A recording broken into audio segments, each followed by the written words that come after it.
বৃষ্টিতে তো ব্যবসা বাণিজ্য সব অচল হয়ে গেল। রোদ দিল দোষ, মানুষ মারা যায়। বৃষ্টি হলে মানুষ অচল হয়ে যায়। আল্লাহ আমাদেরকে নিয়ে বিশাল বিপদে আছে।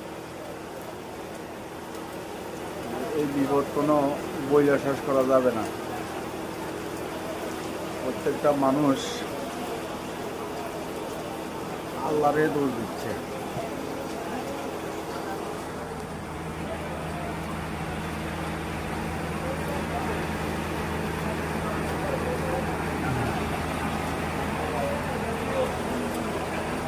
আল্লাহ ভালো বুঝে,